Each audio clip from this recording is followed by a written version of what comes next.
Bueno, empecemos la clase. Muy buenas tardes a todos. Empecemos con una palabra de oración. Padre, venimos a tu presencia en el nombre de tu Hijo Jesús y te agradecemos por otro lunes para compartir juntos en tu palabra, para tener compañerismo en el Señor como tu iglesia, como tu gente que has redimido por la sangre de Cristo. Y te pedimos sabiduría, te pedimos que tu Espíritu esté presente con nosotros para ayudarnos a entender tu palabra y aplicarla. Y te pedimos todo esto en el nombre de tu Hijo Jesús. Amén. Y bueno, espero que todos hayan tenido un muy lindo comienzo de semana. Y esta tarde vamos a empezar a estudiar el cuarto atributo de Dios. El cuarto atributo de Dios, cual está en nuestro plan de lección. Como ya aprendimos, la palabra nos dice que nuestro Dios, el Dios que creó a los cielos y la tierra, es un Dios autoexistente. ¿Qué significa? Ahí ya los pongo a responder. ¿Qué significa que Dios existe por sí mismo? Claro, es independiente. Claro, es eterno, sí. Nadie lo creó. Él es eterno, existe por sí mismo, no tiene principio, no tiene fin, no necesita que nadie lo mantenga a Él, pero Él mantiene todo. Es el único ser verdaderamente independiente. Bueno, también aprendimos que Dios es un Dios santo. ¿Qué significa eso? Cuando decimos Dios es santo, ¿qué significa? Justo. Eso es parte, sí. Justicia. Está separado, sí, de la creación y del pecado, porque es justo, ¿no? Y es el tercer atributo que aprendimos, que Dios es justo. Y es justo porque es santo. ¿Qué significa que Dios es justo? Que no miente, que lo que dice, eso es. No miente, O sea, no cambia, siempre hace lo correcto, ¿no? Y nunca hace lo incorrecto. Sin fallar, siempre hace lo que está bien, lo que es correcto. Bueno, la palabra también nos dice que nuestro Dios es un Dios soberano. Y es el cuarto atributo que vamos a estudiar esta tarde. Así que Dios es un Dios soberano. Entonces esto es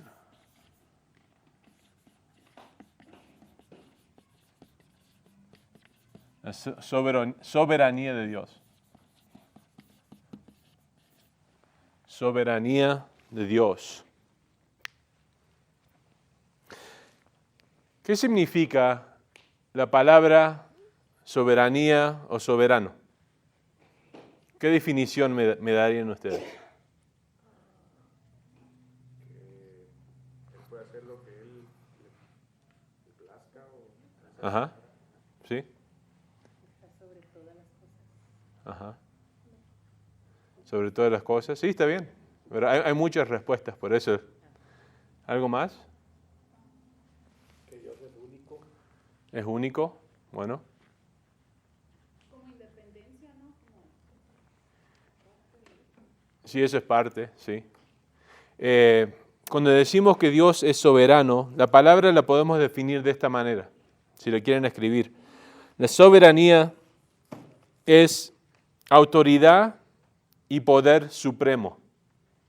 Autoridad y poder supremo. Entonces, cuando decimos que Dios es soberano, estamos diciendo que Dios es jefe, ¿no? Que Dios es gobernante de todo. Que Dios es Señor de todo. Que Dios es Rey Supremo del universo. Eso es lo que significa que Dios es soberano. Este atributo nos enseña que Dios posee autoridad absoluta e ilimitada, sin límite, sobre toda su creación. Como dijo José, Dios es el que toma todas las decisiones sobre todo lo que ocurre. Y nunca renuncia el control sobre su creación. Ni tampoco pide la opinión de nadie antes de actuar. Dios no necesita nuestra opinión, Dios no necesita nuestros consejos y no necesita nuestra sabiduría. Dios es rey y hace lo que quiere. Eso es decir que Dios es soberano. Ahora les quiero leer una cita de un pastor que murió hace tiempo. Se llama A.W. Pink en inglés. A.W. Pink. A.W. Pink. Rosado. Él dice sobre este atributo: la soberanía divina significa que Dios es Dios de hecho, así como de nombre. Significa que está en el trono del universo, dirigiendo todas las cosas, haciendo que todas las cosas sucedan según el consejo de su propia voluntad, como dice en Efesios 1:11. Él es el Altísimo, Señor del cielo y de la tierra, no sujeto a ninguno, no influido por ninguno, absolutamente independiente. Dios hace lo que quiere, solo lo que quiere, siempre lo que quiere, y nadie puede impedirlo. Eso es decir que Dios es soberano. Entonces, en términos muy simples, decir que Dios es soberano es decir que Dios es Dios. Es decir que Dios es Dios. Es decir que Él es Señor y que Él reina supremo. Es más, muchos de los salmos empiezan de esa manera. Por ejemplo, no los tienen que buscar en sus Biblias. Salmo 97:1 empieza así: el Señor reina. Salmo 99:1, el Señor reina, tiemblan los pueblos. Salmo 93 dice: el Señor reina, se ha vestido de magnificencia, el Señor se ha vestido de poder y se ha ceñido, también afirmó el mundo y no se moverá. Salmo 103:19. Salmo 103, versículo 19. Declara esto: el Señor estableció en los cielos su trono y su reino o su soberanía domina sobre todo. Ese es Salmo 103, versículo 19. Vamos a Isaías 46 en sus Biblias. Si alguien puede leer Isaías 46, 9 a 10. Isaías 46, 9 a 10. En el Viejo Testamento, Isaías 46, 9 a 10. Si alguien lo puede leer bien fuerte. ¿Así se dice bien fuerte? Ah, bueno. Loud. Acuérdense de los hechos del pasado que sucedieron hace mucho tiempo, porque yo soy Dios y no existe ningún otro. Soy Dios y no hay nadie como yo. Yo conté el final desde el comienzo y mucho antes de que sucediera. Yo afirmé, mi plan se cumplirá y haré todo lo que yo quiero. Mi plan se realizará y haré todo lo que quiero. Y ahí dice Dios, ¿no es interesante? Declaro el fin al principio. O sea, empieza con el fin y declara eso primero y luego va para atrás y declara el principio. ¿No? ¿Por qué puede hacer eso Dios? Porque Dios tiene el poder de determinar todo el futuro. Por eso Él declara el fin antes del principio. Por eso tenemos el libro de Apocalipsis. Ya nos dice cómo termina todo, ¿no? Y no puede fallar. En parte porque Dios es soberano. Tiene todo control. Bueno, entonces el punto es que un Dios que no es soberano no es Dios en absoluto. Un Dios que no es soberano no es un Dios en absoluto. ¿Entendemos eso? Ahora les quiero dar otro punto. ¿Qué significa que Dios es soberano. Y en esto quiero preguntar, ¿cuál es el alcance de su soberanía? ¿No? El alcance de la soberanía de Dios. Voy a explicar lo que significa eso. Creo que un poco confundido la pregunta. Dioses mitológicos paganos, ejercían un control parcial sobre varios elementos, o sea, todas las naciones fuera de Israel. Y estos dioses a menudo estarían en oposición unos a los otros. Y estos dioses podrían ser vencidos y hasta podrían ser asesinados. Podrían morir. Y los dioses paganos tenían historias de origen. ¿Qué nos dice eso? Que no son eternos, ¿no? Bueno, son ídolos. En otras palabras, eran limitados, tenían límite, ¿no? Pero el Dios de la Escritura tiene jurisdicción sobre toda la creación. ¿Por qué? ¿Por qué tiene poder y control sobre toda la creación, Dios? Porque la creó, exactamente. ¿No? ¿Qué dice Génesis 1:1?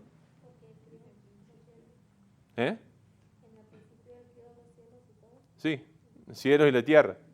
Cuando la Biblia dice los cielos y la tierra significa todo, ¿no? Todo.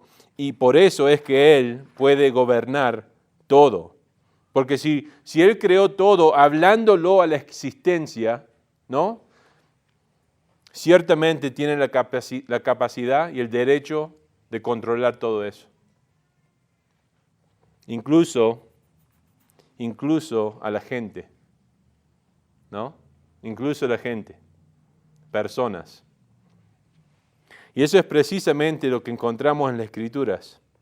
Y les quiero dar unos versículos aquí también. A ver si alguien puede leer Salmo 135, versículo 6. Salmo 135, versículo 6.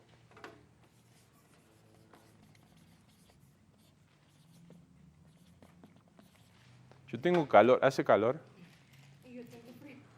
¿Tienes calor? ¿Está bien? Yo estoy... Versículo 5 o 6. 6. El Señor ha hecho todo lo que ha querido, en los cielos y en la tierra, en los mares y en todos los océanos. El Señor hace todo lo que quiere. En los cielos y en la tierra, en los mares y en todos los abismos, ¿no? Daniel 4:35. Si alguien puede leer eso. Daniel 4:35. Dennis, can you check the heat? Daniel 4:35.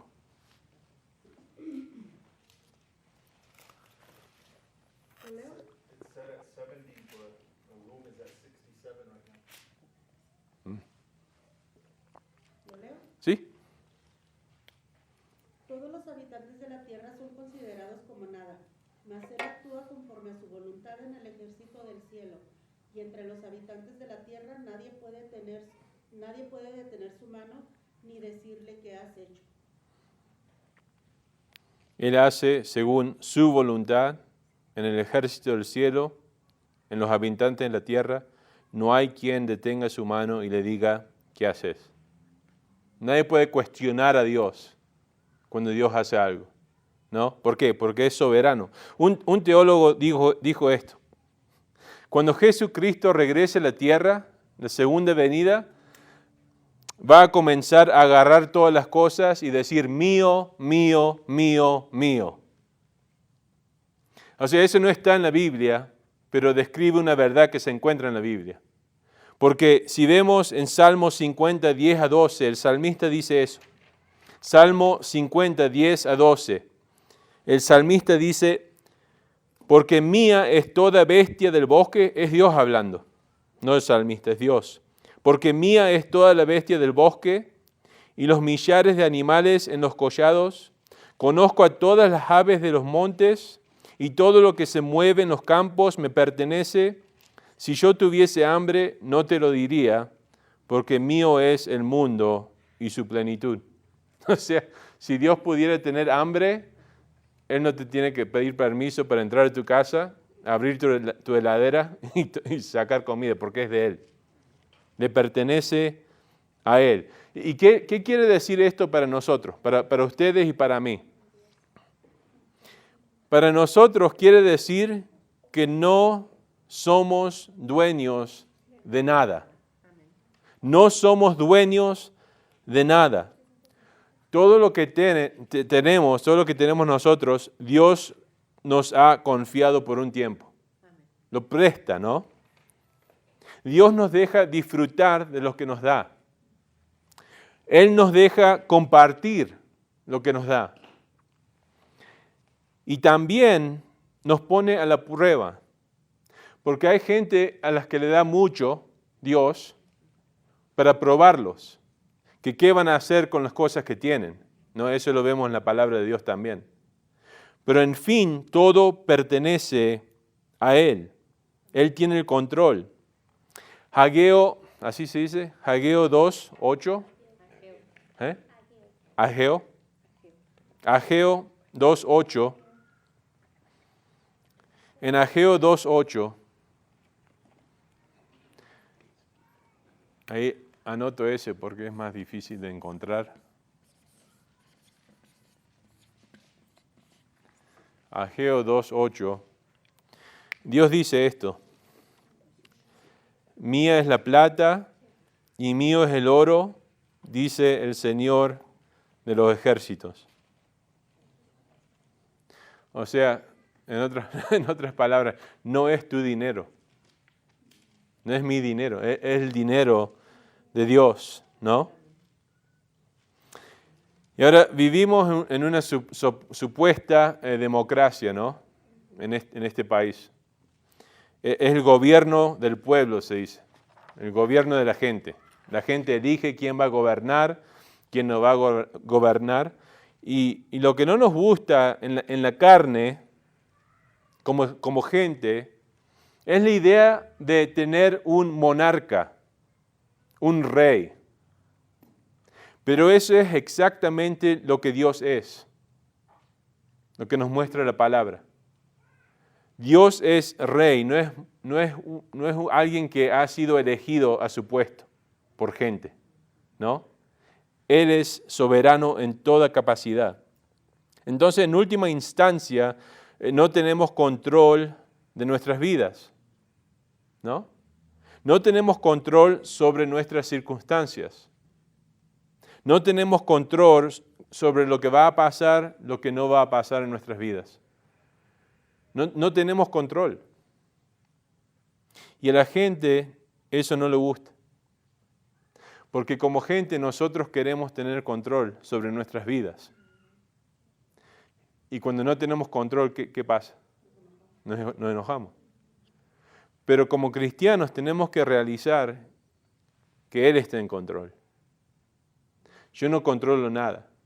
Ahora, no significa que te quedes en cama, no hagas nada, ¿no?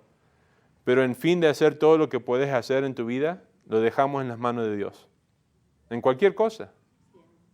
Y por eso yo pienso que en Mateo 6 Jesús dijo, no se preocupen 6 veces. No se preocupen. ¿Por qué? Tenés un Padre celestial, ¿no? Y Él va a proveer tus necesidades. Él es soberano. No se preocupen por mañana. ¿Por qué? Porque no podemos controlar el mañana, ¿no? Solamente Dios puede controlar eso. Y nuestra cultura rechaza la noción de un Dios soberano. Porque este Dios también es justo, es moral, es santo, ¿no? ¿Y qué significa eso para gente? Un Dios soberano que también es moral, justo y bueno. Sí. Dios tiene sentimientos, ¿verdad? Sí. Es lo que él le duelen las cosas. Sí. Que hace uno. Tiene sentimientos. Y creo que yo he escuchado que él llora por la humanidad, porque no hace caso. He escuchado yo testimonios de que él sufre por la humanidad. O sea, Jesús lloró. Sí. ¿no? Por pecadores y por cuando murió Lázaro, lloró Jesús, Jesús es Dios, pero no hay escritura que diga que Dios llora en el cielo. Bueno, Jesús. Sí, Jesús, aparte de eso digo, pero aparte de Jesús, la persona de Jesús, que sí es Dios, no hay escritura como en el Viejo Testamento que diga que Dios lloró o llora. Hay escrituras que dicen que Dios se puso, ¿cuál es la palabra? De crear el hombre, que estábamos hablando de eso antes. Se arrepintió, pero entendemos ese lenguaje es para ayudarnos a entender lo que estaba haciendo Dios, ¿no? Pero sí tiene sentimientos Dios.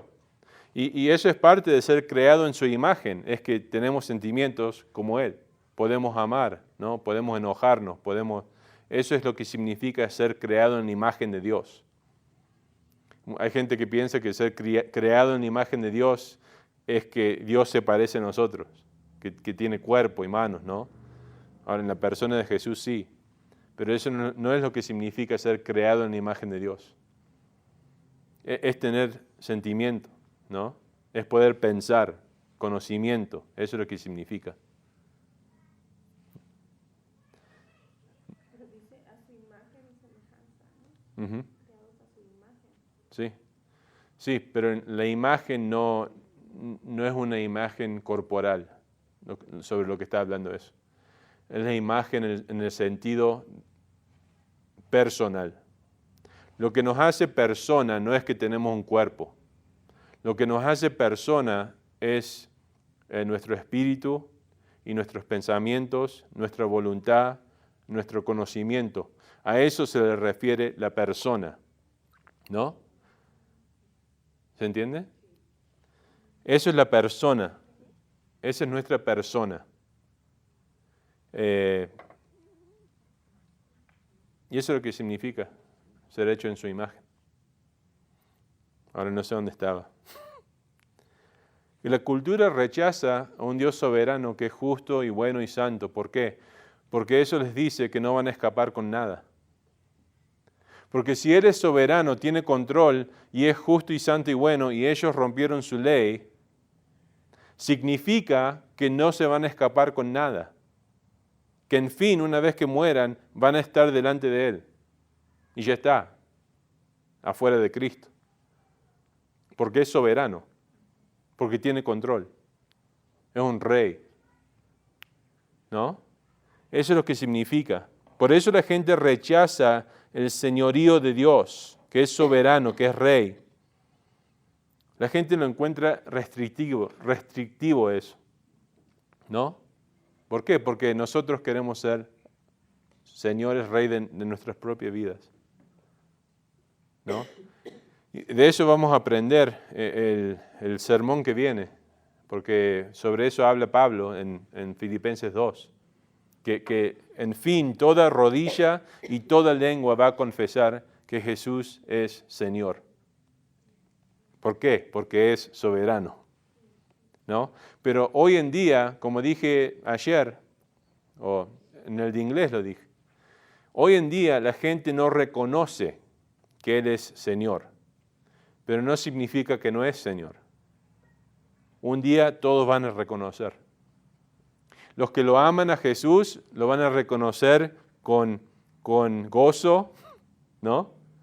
Y los que lo rechazaron y lo odian, alguien dijo, los ángeles lo van a hacer arrodillar y a declarar antes de que son echados al infierno, ¿no? Pero toda persona va a arrodillar, toda persona va a confesar Jesucristo. Hitler, Mohammed, Buda, todos ellos. ¿Tienen que arrodillar? ¿Eh? ¿Los demonios también van a arrodillar? ¿Quién? Los demonios. Todos, sí. Satanás. Satanás, todos. Por eso dice en Filipenses, como vamos a ver, los que están en los cielos, ángeles electos y los santos que están ahí, los que están en la tierra, el fin del mundo, incrédulos y los que creen, y los que están debajo de la tierra, o sea, demonios y incrédulos, que están esperando el último juicio. ¿Qué son demonios y potestades? ¿Cuál es la diferencia, pastor? ¿Eh? Demonios a potestades. A potestad. La diferencia de Todo demonio es a potestad, sí. O sea, todo demonio fue traicionado o decepcionado por Satanás y él los llevó a su caída. O sea, ¿cómo se diría? Apostataron con él. Entonces todo demonio es un apóstata, porque se fueron de su gloria, pecaron contra Dios. Y a ellos no les mandó un Salvador Dios, los dejó sin Salvador, sin esperanza. A los humanos nos dio un Salvador. Entonces, pensar que Satanás nos odia por eso también, que no tienen ninguna chance de ir al cielo, de regresar. ahí no pueden acusar a Dios los demonios de que cómo no les dio una No, porque chance como a uno. No, porque nadie merece un Salvador. Todos merecemos el infierno. Nadie lo puede culpar. Si Dios no hubiera mandado un Salvador y todos iríamos al infierno, seguiría siendo justo y bueno y santo. No cambiaría su carácter. ¿Por qué? Porque no merecemos la salvación. Entra la soberanía, Ajá, claro. nos escogió Sí, como soberano. exactamente. Sí, y vamos a ver eso también en la clase, en la salvación. Que Dios es soberano sobre quién es salvo y quién no. Eso es lo que enseña en la Biblia. Mucha gente, a mí no me gustó esa doctrina cuando empecé a leer la Biblia. Me tomó 2 años para poder creer en la doctrina. Se llama la doctrina de elección. Que Dios eligió, escogió antes de la fundación del mundo en Cristo quién sería salvo y quién no. Es lo que iba a decir eso. O sea, iba a preguntar que a veces Él nos escoge unos y otros no. Y aunque seamos de la misma casa, hay cuenta que unos sí quieren y otros no. O sea, porque nosotros somos escogidos. Claro. Y por eso Jesús dijo, los enemigos tuyos van a ser los no puedo hablar hoy, de tu propia casa. O sea, tu marido puede ser tu hijo, tu hija, puede ser tu madrina, lo que sea, ¿no? Porque, exactamente por eso, porque no todos van a creer en Él. Sí, eso es parte. Y es muy, o sea, no es un pensamiento lindo de tener. Pero todos creen en esto, que solamente los que creen en Jesús van a ir al cielo. Bueno, todos creen eso, a no ser que crean en que todos van al cielo, en fin, que es una mentira. La pregunta es esta: ¿de quién depende esa creencia? ¿Del pecador que está muerto en sus pecados o de Dios que elige? De Dios. Porque si Dios nos dejaría sin elección, sin haber escogidonos en Cristo, nadie sería salvo. Porque el pecador, o sea, nacemos en pecado, muertos. Una persona muerta no puede hacer nada, no puede creer. Y es por eso que la Biblia dice que Dios escogió a personas en Cristo que serían salvas, y a esas personas Dios las regenera, les da el nuevo nacimiento. El nuevo nacimiento, otra forma de ponerlo es, les da vida espiritual. Y con esa vida espiritual, ahora ¿qué pueden hacer? Creer. Por eso el nuevo nacimiento precede el arrepentimiento y la fe.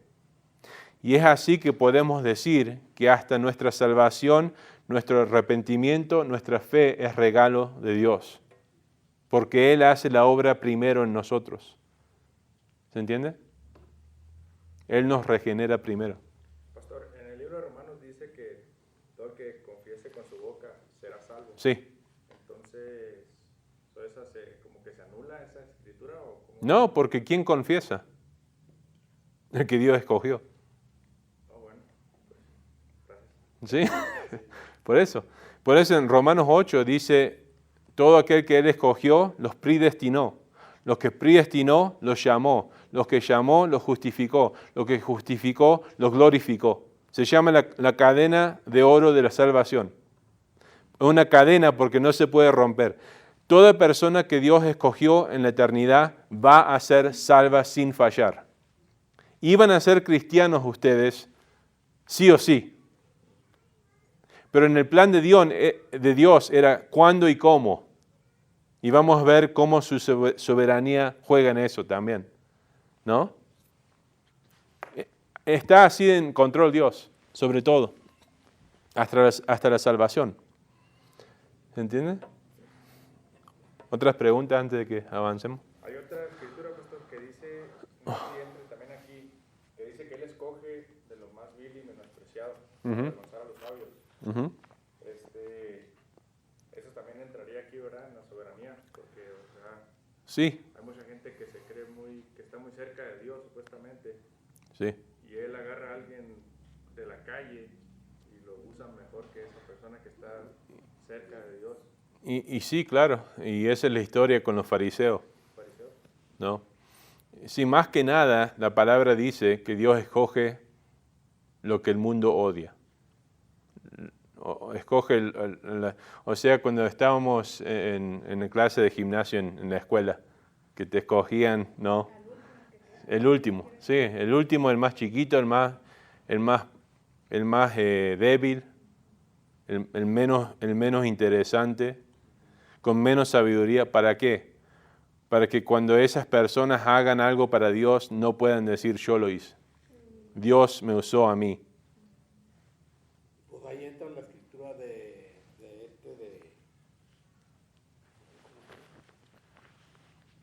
David. ¿Ah? ¿Sí? David. Sí, David. Ve que el profeta fue con el papá de ellos, Sí, de Isaí, sí, y le dijo, oye, muéstrame a uno de tus hijos. Le dijo, sí, los más bonitos, los más guapos. Le dijo, aquí está este. Dijo, no, este no es. Aquí está el otro, tampoco es este. Dijo, entonces, ¿cuál es? Dijo, allá anda uno que un vago que nomás anda andando. sí, O sea, uno lo menospreciaba al padre. Y él fue lo que escogió Dios. sí. Sí, o sea, ni lo hizo entrar el padre. Estaba en el campo David, porque no pensaba, este no. Los otros 7, que eran más altos, más fuertes. Pero ahí dicen en 2 Samuel que el Dios no mira a lo externo, Él mira el corazón. Y esa es la historia con el juez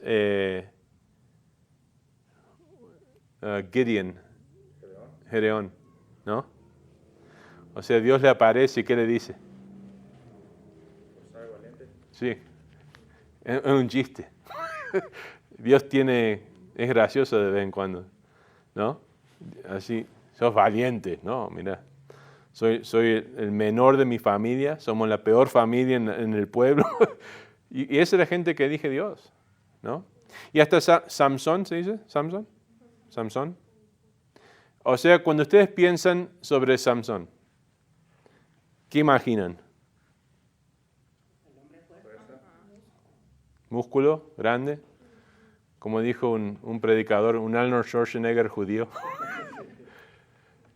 Pero si leen la historia de Samson, en ninguna parte dicen nada sobre su apariencia física. Nada. Puede ser que Samson era un hombre sin nada de músculo. Y por eso, cuando tuvo toda esta fuerza, la gente decía, ¿qué está pasando? Dios lo usó. El poder del Espíritu. No dice en ningún lado su apariencia física. En ningún lado habla sobre eso. ¿No? Porque es Dios quien habilita y quien usa personas. ¿No? Y hasta en mi propio caso ahora, yo no me siento adecuado para hacer esto en español ni en inglés. O sea, me cuesta hablar, las palabras no me vienen bien, estoy tratando lo mejor que puedo, pero Dios me ayuda, ¿no? Dios me ayuda y si algo bueno pasa, se le da toda la gloria a Él, ¿no? Está como Jeremías, ¿no? Que dice Sí. que él no era un niño. Ajá. Sí, no puedo hablar, sí soy niño, sí. ¿Sí? ¿Sí? O sea, Él nos usa cuando nosotros estamos disponibles, ¿no? Sí. Pobre Jeremías. Le dijo, ¿qué le dijo? Que se esfuerce o lo iba a humillar Dios, o algo así, ¿no? Entonces, El profeta lloró. llorón, sí.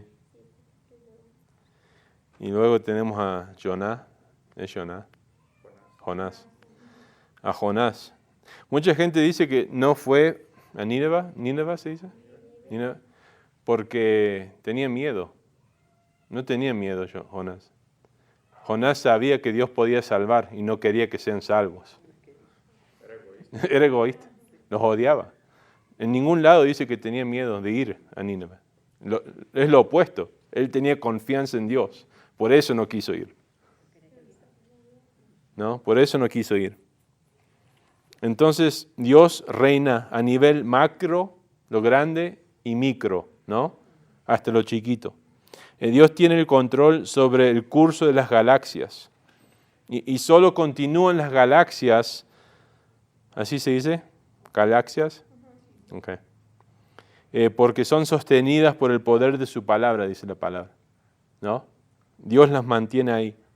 Dios ha puesto a los planetas y las estrellas en su lugar y permanecen ahí por su propia voluntad. Increíble el poder. Él es el rey sobre el reino natural y sobrenatural. Dios reina sobre reyes y naciones, sobre ángeles y demonios, y Dios tiene control total sobre Satanás. El teólogo R.C. Sproul dijo esto, que el diablo es el diablo de Dios. El diablo le pertenece a Dios. O sea, no hay una pelea igual en los cielos entre Dios y el diablo. El diablo es como un pet, ¿cómo se dice? Un títere, ¿no? Una mascota. ¿Sí? Está encadenado él, no puede hacer lo que quiere Satanás, ¿no? Pastor, ¿y por qué entonces el diablo le va a hacer una guerra, la guerra de Armagedón? Porque Dios lo va a dejar. Pero ¿cómo termina eso? ¿Cuál es el propósito de Satanás en ese... Porque Satanás está tan decepcionado que todavía cree que tiene una chance de superar a Dios. Entonces, ahorita en este momento está atado, pastor. No. Eso pasa cuando Jesús regresa. O sea, escatología otra vez. Ahora esto se refiere al tiempo de la iglesia. Bueno, una vez que vino Jesús, murió, resucitó, ascendió al cielo, empezó la iglesia en Hechos capítulo 2, estamos en el tiempo de la iglesia. Lo próximo que va a pasar, y no tiene que pasar nada antes que pase esto, puede pasar esta noche. En mi opinión, porque puede que esté equivocado, el rapto de la iglesia. Que Dios va a quitar la iglesia del mundo. Y luego de que quite la iglesia, van a empezar 7 años de tribulación. Leemos eso en Apocalipsis capítulos 5 y en adelante. Bueno, en esos 7 años, al principio va a venir un hombre político, el anticristo. Y los judíos van a pensar que este es el Mesías. Este es su Mesías. ¿Por qué? Porque va a ser un hombre político. Y cuando vino Jesús, ¿qué esperaban ellos? Que Jesús sea un hombre político, ¿no? Supuestamente ese político, supuestamente es judío, pastor. No, Puede ser de cualquier nación. dice que no va a respetar a la religión de sus padres, pero no dice qué religión es. Puede ser que sea judío, el anticristo. Va a hacer un pacto con Israel, este hombre, al principio de los 7 años. Los 7 años de paz se llama. Y en la mitad de esos 7 años los va a traicionar a los judíos. Y ahí se van a dar cuenta los judíos, este no es el hombre que esperábamos. Y ahí van a empezar los 3 años y medio de la gran tribulación, se llama. Los primeros 3 años y medio se llama la tribulación. los segundos 3 años y medio, la gran tribulación. O sea, va a ser mucho peor que la primera mitad. Al fin de esos 7 años, vuelve Jesús con todos los santos y encadena a Satanás y establece por 1000 años un reino en esta tierra, por 1000 años, a donde Él se va a sentar en el trono de David, en Israel. Al fin de esos 1000 años, lo desencadena a Satanás. Bueno, y ahí es cuando Satanás agarra a todos los incrédulos del mundo y forma una guerra contra Dios. Y nadie pelea. Jesús dice una palabra y destruye a todos. No va a ser ni una batalla. Jesús viene, dice algo y mueren todos. Eso es el Armagedón. Armagedón. Y luego ahí está el juicio, el gran juicio. Porque ahora los que no creen y los demonios no están en el lago de fuego. El infierno y el lago de fuego son dos cosas diferentes. Están en el infierno ahora. Imaginen eso, que ni siquiera están sufriendo lo peor de lo que va a haber. O sea, están esperando el día del juicio y el fin va a ser el lago de fuego, a donde tira todos los incrédulos, todos los demonios y hasta el infierno propio en el lago. Ese va a ser el lugar eterno del sufrimiento. Y después de eso empieza lo que se llama el estado eterno, los nuevos cielos y la nueva tierra. Todo es nuevo, no va a haber lágrimas, nadie va a estar triste, no va a haber pecado, no va a haber enfermedad, no va a haber muerte, nadie va a poder pecar más, no va a haber chance de que alguien haga de nuevo lo que hicieron Adán y Eva.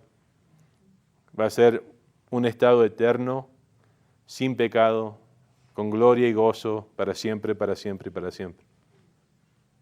Eso es lo que nos espera, ¿no? Esa es nuestra esperanza. Y es solamente por los méritos de Cristo, ¿no? Por lo que hizo Él. Y eso es lo que compró para nosotros en la cruz. Nos reconcilió a Dios eternamente. Y por eso la palabra dice que hoy es el día de la salvación. Porque si una persona va esta noche, no va a haber argumentos con Dios. Si una persona está fuera de Cristo cuando muere, no hay purgatorio, no va a haber un discurso con Dios, ¿no? A lo único que le va a importar a Dios es qué hiciste con mi hijo. ¿Creíste en él o lo rechazaste? Nada más. No qué hiciste lo bueno y lo malo, qué religioso eras. ¿Pusiste tu fe en mi hijo o no? Eso es lo único que va a importar, ¿no? Por eso, siempre trato de predicar el Evangelio en cada mensaje, porque no se sabe quién ha puesto su fe en él o no. O sea, yo no veo el corazón de cada persona en la iglesia. Y mi maestro, uno de mis maestros en la escuela me dijo esto, que como el 80% de las personas que son salvas por su ministerio son personas que estuvieron viniendo a la iglesia por años y años y años, que se sientan aquí todos los domingos. Que la misión más grande es esta sala, ¿no? Gente que se bautizó, gente que dijo que puso su fe, gente que lo llama Señor, pero no es Señor de su vida, ¿no? Por eso siempre se predica el Evangelio, siempre, porque no sabemos cuándo es el día que Dios va a abrir el corazón, abrir los ojos de cada persona. Bueno, pastor, porque yo tengo una pregunta. Sí. Hay muchas, se sabe que hay demasiadas iglesias, pero por decir, ¿qué va a pasar con las personas que creen que están oyendo el evangelio correcto, pero están oyendo el evangelio incorrecto? ¿Qué va a pasar con ellos? Sin escuchar y creer el evangelio correcto de Dios, no hay salvación. para nadie. Aunque ellos piensen que están oyendo el Sí. evangelio correcto. Aunque se llama estar decepcionado, pero nuestra esperanza es la doctrina de la elección. Porque en fin, todos los que Dios eligió en la eternidad pasada van a venir a tener fe en Jesucristo. Sí, pero por decir, yo me refiero a una persona, por decir que vayan a una iglesia donde no hay pastor y hay pastora. Ujú. ¿Qué pasaría con ellos? ¿Hay pastora? Sí, un ejemplo, por decir. Y bueno, no es una iglesia, sino hay pastor.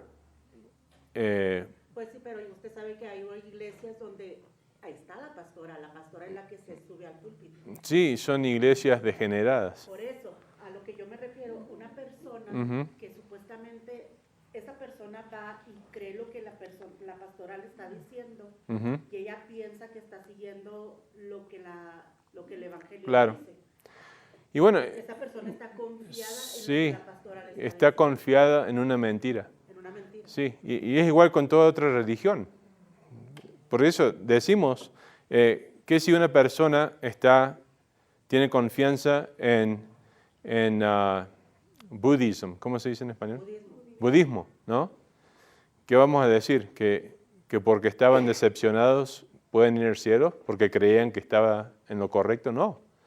Jesús dijo en Juan 14:6, yo soy la verdad, el camino, soy la vida, nadie viene al Padre si no es por mí, ¿no? Y Pablo dijo en Romanos 1:16 que el poder de la salvación de Dios está en el Evangelio. Y el Evangelio, según la Biblia, es que Jesucristo vino, vivió una vida perfecta, murió, fue enterrado, resucitó el tercer día. Murió por pecados. Y el que cree en eso va a ser salvo. Ahora, si una persona está en una iglesia falsa y escucha lo falso, o sea, no significa que se merece un tipo de, ¿cómo se dice? Sympathy, simpatía, ¿no? Pero esta es la esperanza otra vez, que Dios es soberano y a toda persona que escogió antes de la creación del mundo, Él los va a traer al evangelio correcto y van a creer en Él, sin fallar. Sí, pero por decir, usted está diciendo que si llegaría esta noche Sí, el sí, levantamiento. sí. Entonces, a lo que yo me refiero es porque anteriormente, como le comenté, yo antes iba a una iglesia Ajá, y había una pastora, o sea, Sí. era un pastor y era una pastora. ajá, Entonces ahí supuestamente la doctrina era que si uno confesara con la boca que cree en Cristo y que todo eso, usted sabe el versículo ese de que viene en la Biblia, sí, ya era uno salvo. Entonces, cuando Sí. yo iba a esa iglesia, yo estaba muy confiada de que yo era salva. claro. Ahora te pregunto esto. Si alguien dice, o sea, el versículo es Romanos 10, versículo 9. Romanos 10, 9. Dejo que abran ahí. Hola. ¿Amiga? Ah, hija. Ah, bueno. Mucho gusto. Romanos 10. Romanos 10. 9. Pastor, ¿puedo opinar algo? Sí, sí. O sea, ahí, hermana, yo pienso, o sea, si Dios te tiene escogido en esa iglesia, te va a mover de ahí. Lo dijo el pastor, ¿sabes cómo? A veces yo pienso que esa es la respuesta. O sea, no te va a dejar ahí porque obviamente te vas a perder. Sí. Te vas a... Sí, o sea, Romanos dice que Dios tiene un número específico de gente que tiene que entrar antes del fin. Sí. O O sea, yo estaba en esa situación por muchos años, pensando que estaba escuchando el evangelio correcto, ¿no? ¿Y qué hizo Dios? Me trajo convicción que era mentira y me llevó a otra iglesia. Eso es lo que hace Dios. Pero en Romanos 10, 9, Pablo dice que si confiesas con tu boca a Jesús por Señor y crees en tu corazón que Dios le resucitó de entre los muertos, serás salvo. Bueno, Porque con el corazón se cree para justicia y con la boca se confiesa para salvación. Sí, o sea, si alguien confiesa que Jesús es Señor, ¿será salvo? Eso era lo que nos decían mucho ahí. Bueno, vamos a Mateo 7. Mateo 7, 22.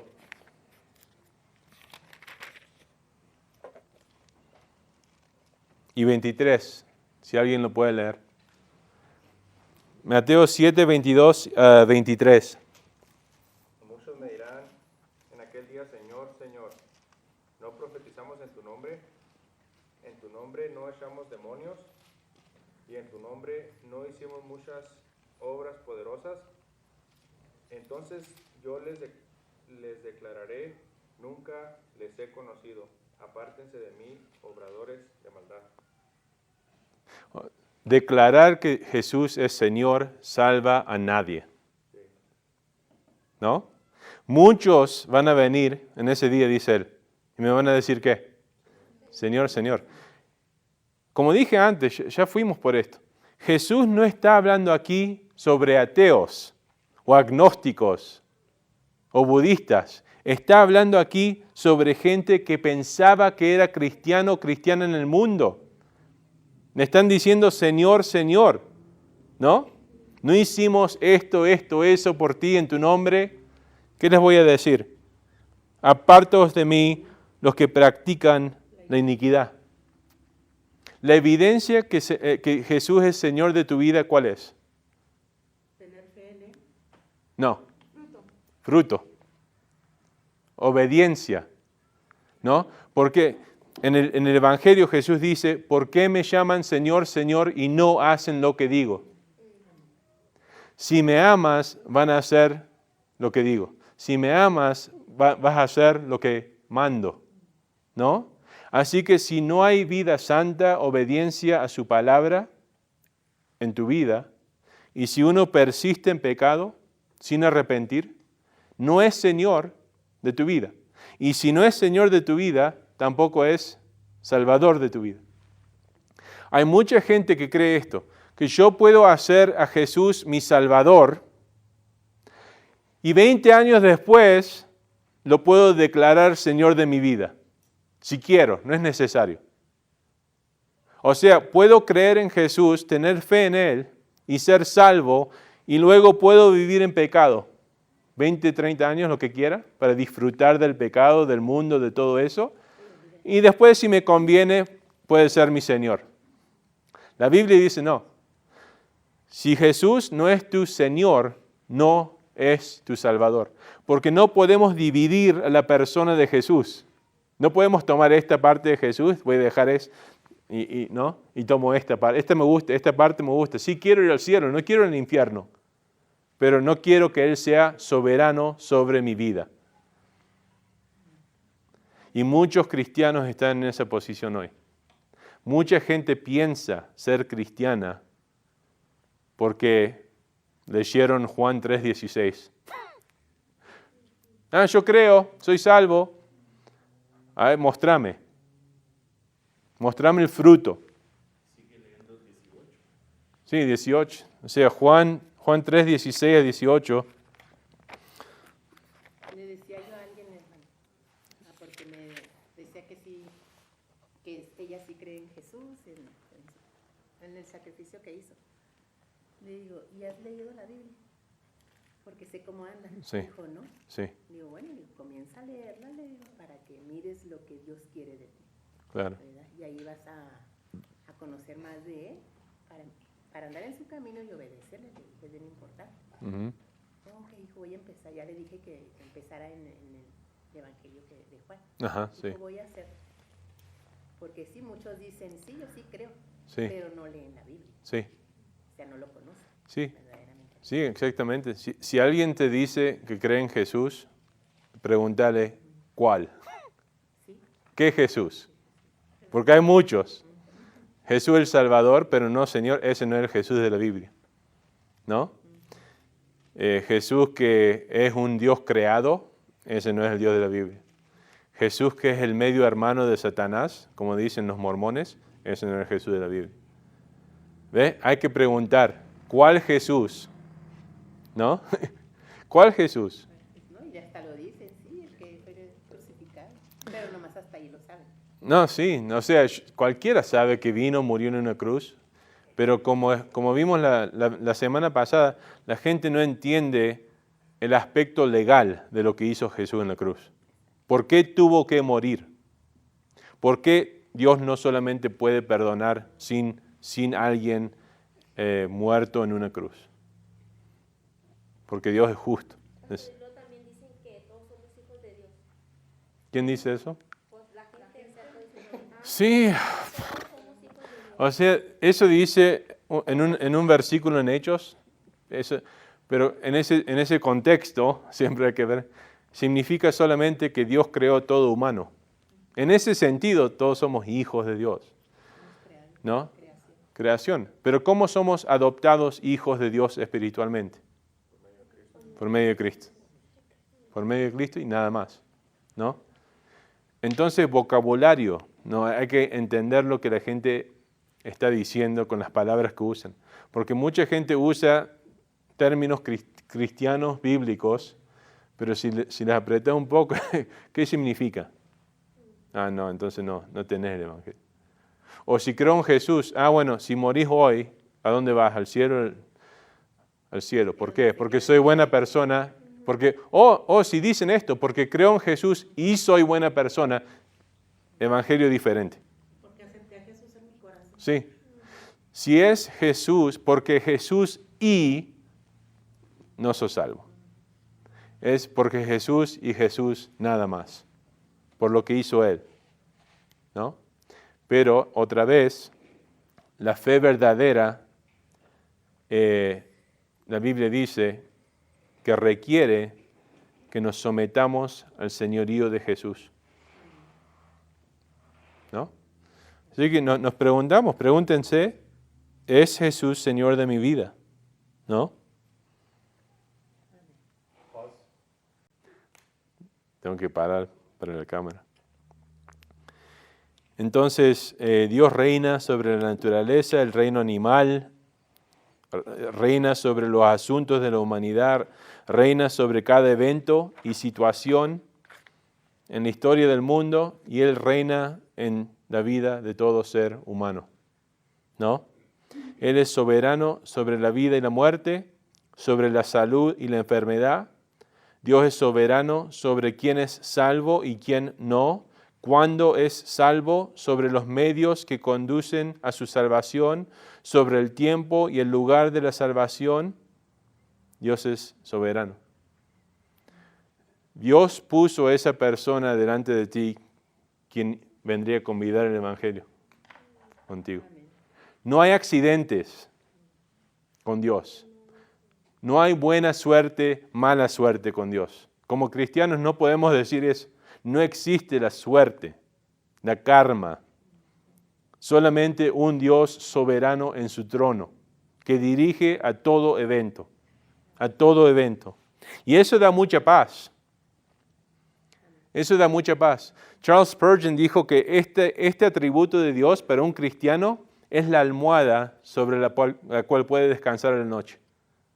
Yo puedo dormir bien porque sé quién está en control. De mí no depende el mañana, ¿no? De mí no depende el mañana. R.C. Sproul dijo esto: si hay una molécula inconformista, una molécula flotando fuera del control de Dios, entonces Dios no es soberano. Una molécula. ¿Qué es una molécula? Un átomo, un átomo como un cell de tu cuerpo, una célula. Lo más chiquito. Sí, o sea, lo más chiquito, molécula, ¿no? Lo más pequeño en el mundo. Si hay uno de esos fuera del control de Dios, Dios no es soberano.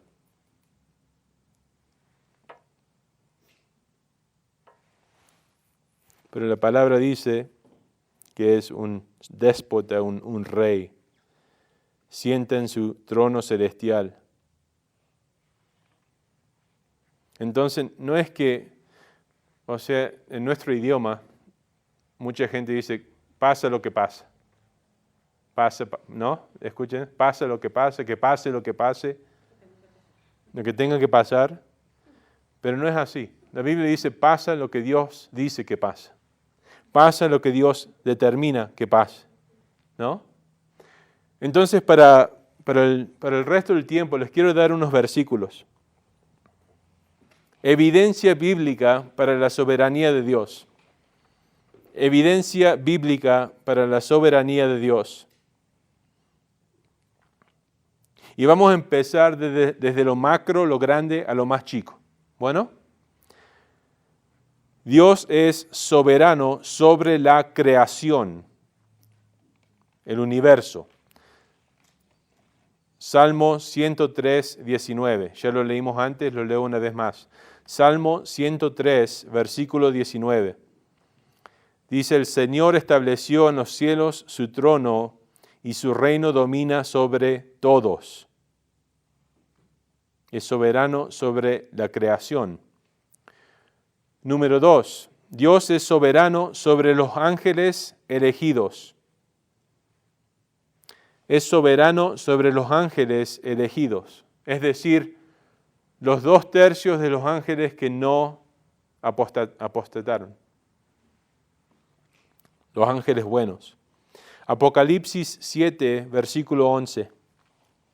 Apocalipsis 7, versículo 11. Dice, y todos los ángeles estaban en pie alrededor del trono y de los ancianos y de los 4 seres vivientes, y se postraron sobre sus rostros delante del trono y adoraron a Dios. Todos están sometidos a Dios, todos los ángeles, toda la gente. Dios es soberano sobre los reyes de la tierra.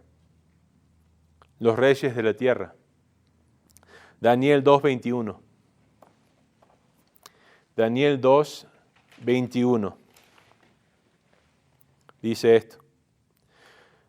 Dios muda los tiempos y las edades, quita reyes y pone reyes, da la sabiduría a los sabios y la ciencia a los entendidos. Quita reyes, pone reyes.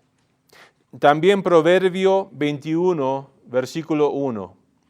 Proverbio 21, versículo 1. Proverbio 21, versículo 1 dice, como los repartimientos de las aguas, así está el corazón del rey en la mano del Señor. A todo lo que quiere, lo inclina. ¿Entienden lo que dice eso? Los repartimientos de las aguas. Era como un sistema donde tendrías agua y canales de agua, ¿no? Y los podrías cambiar. Dice el Proverbio 21:1 que ese es el corazón del rey en las manos de Dios. Que el rey, en fin, hace lo que Dios quiere que el rey haga. Controla hasta la voluntad del hombre si quiere Dios. Increíble. Y hay algunas cosas para señalar aquí. Dios establece reyes y reinos, ¿no? Esto nos dice que Dios tiene el control sobre el gobierno humano. En última instancia, el hombre está en las manos de Dios para hacer lo que Dios se proponga a hacer con él. Toda autoridad viene en última instancia de Dios. Bueno, Dios delega autoridad. ¿Entienden eso? Dios da autoridad al humano.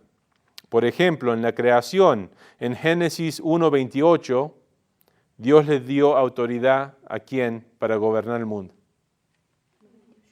A Adán y Eva. ¿No? Dijo 1:28. En Génesis 1:28 dice, y los bendijo Dios y les dijo, fructificad y multiplicaos, llenad la tierra y sojuzgadla y soñaré. No entiendo esa palabra. Soñaré en los peces del mar, en las aves de los cielos y en todas las bestias que se mueven sobre la tierra. O sea, tengan dominión sobre toda la tierra, ¿no? Otro ejemplo. Cuando Jesús estaba delante de Pilato, y Pilato le dijo a Jesús, ¿no entendés que yo tengo la capacidad de dejarte ir o crucificarte, no? ¿Qué le dijo Jesús? En Juan 19:11. Así le respondió Jesús, ninguna autoridad tendrías contra mí si no te fuese dada de arriba. ¿Quién lo puso en poder a Pilato? Dios. Dios. ¿Qué nos enseña eso? Que incluso el gobierno malvado recibe su autoridad de Dios. O sea, ¿por qué está en gobierno esta gente tan malvada en los Estados Unidos? Dios los puso ahí. Nadie lo toma a Dios por sorprendido. Nadie lo sorprende a Dios. O sea, nadie está fuera de su alcance. Él los puso ahí. Juan Calvin dijo esto. Cuando Dios quiere juzgar a una nación, les da gobernantes malvados. Esta nación está en juicio. Está en el juicio de Dios. Por los millones de bebés que matan. Y mucho más.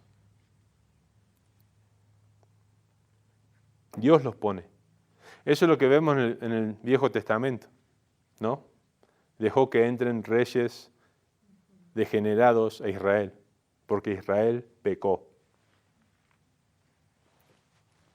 Dios es soberano también sobre Satanás y demonios. Sobre Satanás y demonios.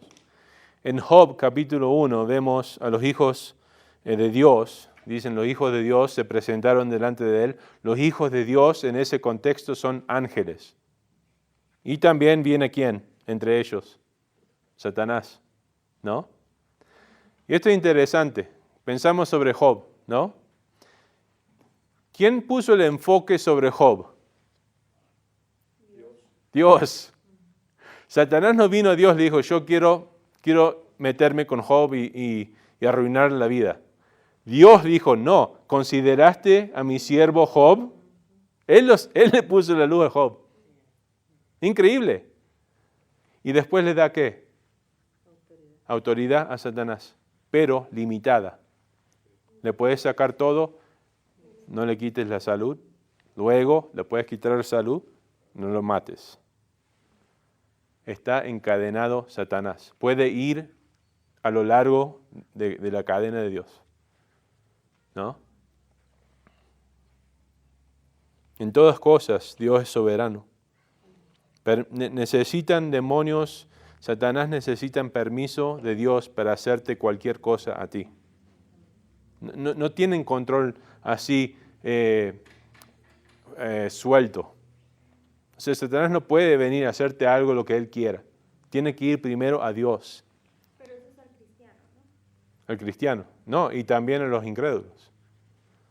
Sí, o sea, cualquier acción de Satanás tiene que ser permitido por Dios. Porque si no, Dios no sería soberano. Eso nos diría que Satanás está suelto y puede hacer lo que quiere y Dios tiene que reaccionar a lo que hace él. ¿No? Pero no es así. No es así. Qué cansado sería ser Satanás, ¿no? Andar para arriba y para abajo. Sí. Sí. Y lo bueno es que Satanás no es omnipresente como Dios. Satanás no es inmutable. Satanás no es omnisciente. No sabe todo. Pero tuvo 8,000 años de aprender. De aprender el ser humano, lo que nos hace pecar. Y siempre usa lo mismo para tentarnos. ¿No? La codiciación se dice, de la carne, el codicio de la carne, el codicio de los ojos y la vanagloria. esas tres cosas, así decepcionó a Eva, ¿no? En esas tres cosas, se decepcionó a Eva. Así trató de decepcionarlo a Jesús cuando fue tentado él, y así decepciona a todo ser humano. ¿Por qué le dice? ¿Da la escritura eso, pastor? En 1 Juan 2, 15 a 17. ¿Por qué Dice le eso. dice Jesucristo padre de mentiras? ¿Padre de mentiras? Y porque es el origen de todo lo que es falso. Porque dice que desde un principio es mentiroso. ¿Sí? Y sí, le mintió a sus amigos, los ángeles, haciéndolos pensar que tenían una chance de gobernar. Le mintió a Eva, le mintió a Adán. Y eso es lo que hace, es un mentiroso. Porque él pensó, o sea, son palabras cosas que yo me hago No, sí. veces. ¿Por qué él pensó, Satanás, que tenía el suficiente poder como estar a la altura de Dios o más arriba de Dios? Ya ve que dijo que haré un trono semejante al Altísimo. Mm. ¿A qué se debía esa altivez? Sí, sí. No nos dice específicamente, pero lo que yo pienso es que por la misma razón que todo ser humano se trata de hacer Dios hoy. El orgullo. El orgullo te pone ciego. Él dice que estaba intoxicado con su propia belleza. Y eso le intoxicó la mente pensando que podía ser más. Y es posible, no nos dice la Biblia, no sabemos cuánto Dios se reveló a los ángeles en ese momento. O sea, hasta ese tiempo que Satanás y los ángeles rebelaron contra él, Dios nunca hizo nada en juicio. No castigó nada nunca. Hasta que pecaron. Ese fue el primer pecado. Así que quizás no sabía las consecuencias que iban a tener por eso. Porque no había un punto de referencia antes de ese pecado de cómo Dios iba a reaccionar contra el pecado. ¿Se entiende? Todo era perfecto antes de eso. Sí, todo era perfecto. Nunca lo habían visto a Dios en su ira. Ahora sí lo vieron. Isaías 14 y Ezequiel 28 habla de eso. Hablan sobre la caída de Satanás. ¿Isaías qué, perdón? Isaías 14 y Ezequiel 28. Gracias. ¿Ezequiel? Ezequiel 28. También si quieren anotar, Dios es soberano sobre la naturaleza. Se ve eso en Job 38, 8 a 11. Dios es sobre... La naturaleza, o sea, los árboles, todo eso. Job 38, versículos 8 a 11. 38, versículos 8 a 11. Y también soberano sobre los animales, obviamente. Eso, por ejemplo, lo vemos en las plagas del Éxodo de Egipto, ¿no? Que usó a ranas, a moscas, a langostas, ¿no? Y la Biblia nos dice que hasta sobre un pajarillo. Dios es soberano. Mateo 10, 29. Mateo 10, 29. Pastor, ahorita usted habló, la otra vez nos dio un estudio que Dios no perdona el orgullo, algo así dijo, que el orgullo va en contra todo de lo de Dios. Mm. Una persona orgullosa que no perdona, Dios no la perdona, ¿verdad? Dijo usted, algo así nos dijo la otra vez. No, sí perdona gente orgullosa. Si no estaríamos todos en un problema muy grande. El único pecado que Dios no perdona es la blasfemia sobre el Espíritu Santo. Ahora, ¿qué es eso? En ese contexto estaban diciendo que Jesús estaba haciendo todo lo que estaba haciendo por el poder de Satanás y no del Espíritu Santo. el pecado que no se perdona es decir que Jesús estaba poseído por Satanás. Ese es el pecado que no se perdona. ¿Por qué no se perdona? Porque en hacer esto estás rechazando la única forma de ser salvo. La blasfemia del Espíritu no es haber tenido un pensamiento feo sobre el Espíritu, ¿no? No es eso. Eso no es el pecado que no se perdona. Porque si yo les digo a ustedes, no piensen en una jirafa azul, ¿qué van a hacer? Bueno, entonces si siempre estás preocupado, he pensado algo mal sobre el Espíritu Santo, ¿qué vas a pensar? Algo malo sobre el Espíritu Santo. Oh, me caí, no puedo ser salvo. No, no es así.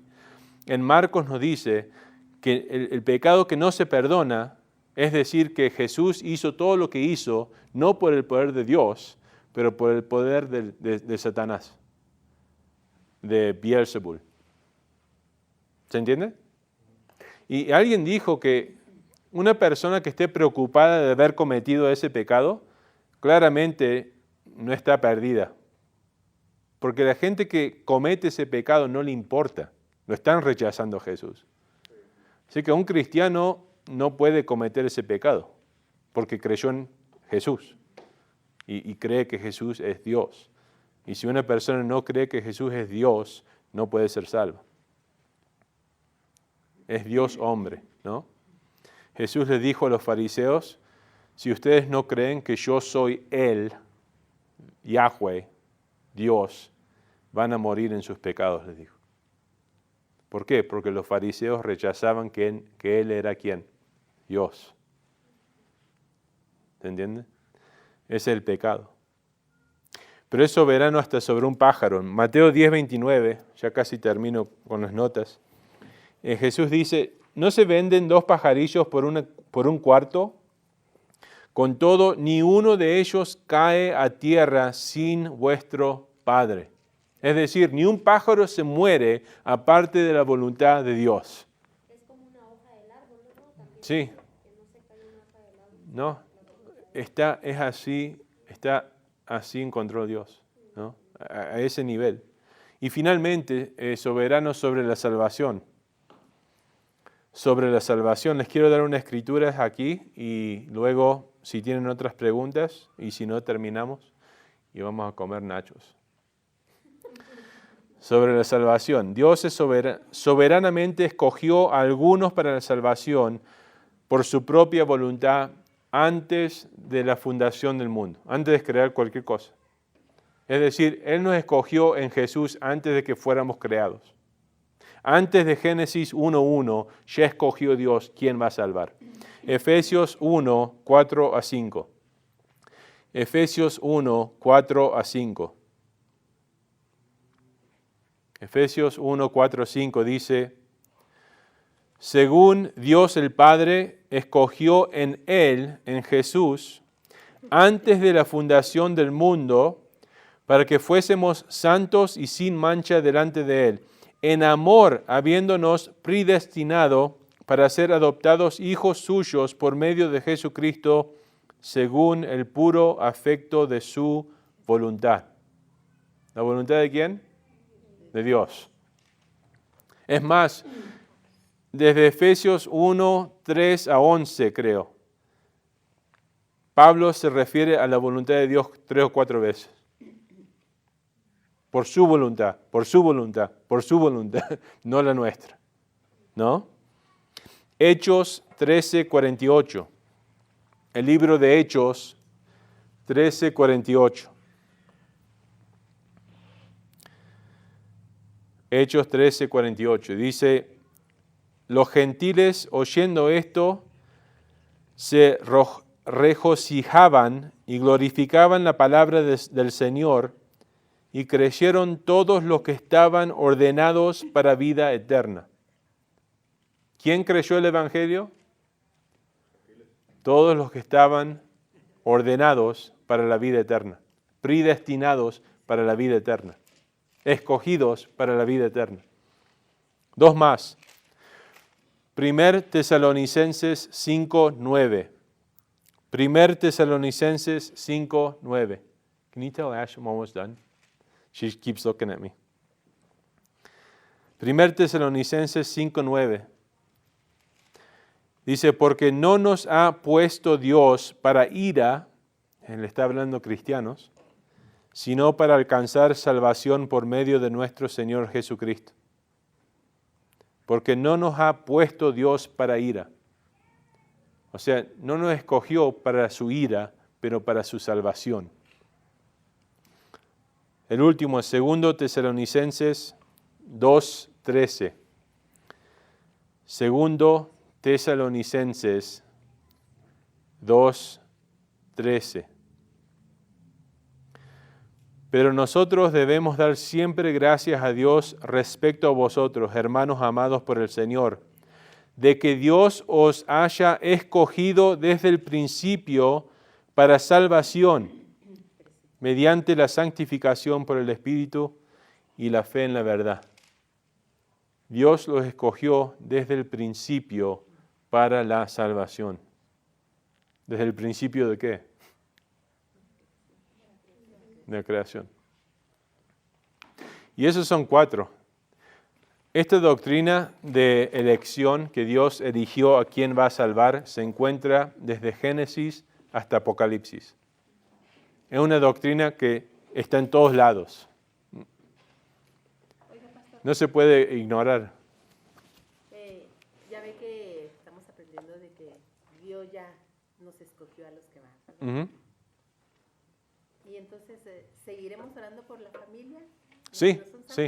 Bueno. Sí, las dos cosas no están en oposición. En Romanos 10:1, Pablo está orando por Israel, para que sean salvos. Y él dice eso en el medio de Romanos 9, 10 y 11, el discurso más extensivo en la doctrina de elección. O sea, para él no estaba en contradicción. ¿No? ¿Por qué? Porque no sabemos quién es escogido, quién no. Entonces Dios dice que le demos el Evangelio a toda persona, invitemos a toda persona, roguemos que todos entren, oremos por todos y le dejamos los resultados a Él. ¿No? ¿Puedes orar? Amado Dios, le damos gracias, Padre Celestial, por esta oportunidad, Padre, que nos da de reunirnos, Señor, en esta clase tan grande, Padre, tan genial. Gracias, Señor, porque le das sabiduría al pastor, Señor, para compartir esta clase, Señor. Le pedimos que nos bendiga, Señor, fuera de la iglesia, Señor, que pongamos en práctica todo lo que aprendemos, Padre, en cada servicio y que seamos hacedores, Padre. No nomás escuchar la palabra y damos gracias por esta clase, Padre. Bendíganos, Señor, y sea la gloria para usted, Padre, en el nombre de Cristo Jesús. Amén. Amén, gracias. Bueno, Dios los bendiga. Vamos a comer nachos.